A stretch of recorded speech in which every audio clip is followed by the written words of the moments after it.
വയനാട് പഞ്ചാരക്കൊല്ലിയിലെ കടുവ ആക്രമണത്തിൽ അടിയന്തര പരിഹാരമുണ്ടാകണമെന്ന നിലപാടെടുത്ത് മുഖ്യമന്ത്രി പിണറായി വിജയൻ. ഉന്നതതല യോഗത്തിന് മുൻപ് വനം മന്ത്രിയെയും ചീഫ് സെക്രട്ടറിയെയും മുഖ്യമന്ത്രി ഇക്കാര്യം അറിയിച്ചു. മനുഷ്യജീവനാപത്തുണ്ടായാൽ മറ്റ് നിയമങ്ങളെ ഡിഎം ആക്ട് സെക്ഷൻ 72 പ്രകാരം മറികടക്കാമെന്നും മുഖ്യമന്ത്രി.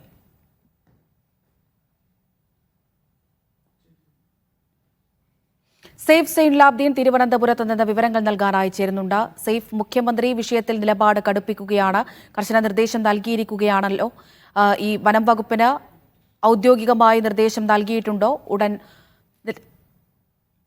തുടർ നടപടികളിലേക്ക് കടക്കുമെന്ന് കരുതാമോ?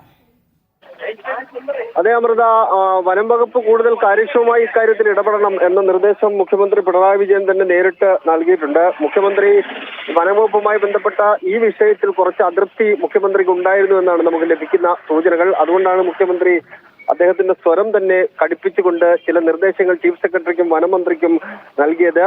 വയനാട് സംഭവം, കടുവയുമായി ബന്ധപ്പെട്ട വിഷയത്തിൽ അടിയന്തരമായ ഇടപെടൽ നടത്തി അതിനകത്ത് പരിഹാരം കണ്ടെത്തണം എന്നാണ് മുഖ്യമന്ത്രി ആവശ്യപ്പെട്ടത്. ഉന്നതതല യോഗം ചേർന്നിരുന്നു രാവിലെ. അതിന് മുന്നോടിയായിട്ടാണ് വനം മന്ത്രിയും ചീഫ് സെക്രട്ടറിയും മുഖ്യമന്ത്രി ഇക്കാര്യം അറിയിച്ചത്.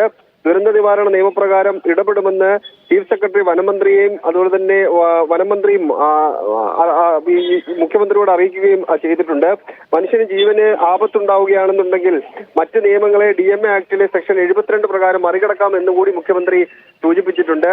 ഈ വനത്തിലെ വന്യജീവി അക്രമവുമായി ബന്ധപ്പെട്ട് മുഖ്യമന്ത്രി കേന്ദ്ര നിയമത്തെ പരിഹസിച്ചുകൊണ്ട് കഴിഞ്ഞ ദിവസം നിയമസഭയിൽ ചില കാര്യങ്ങൾ സൂചിപ്പിച്ചിരുന്നു.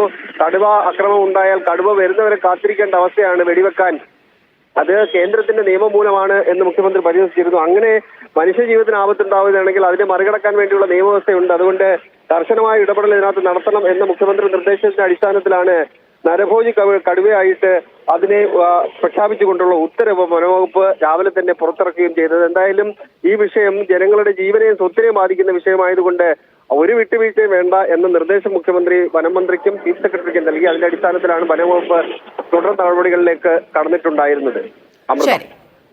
സെയ്ഫ് സൈനുലാബ്ദീനാണ് വിവരങ്ങൾ പങ്കുവച്ചത്.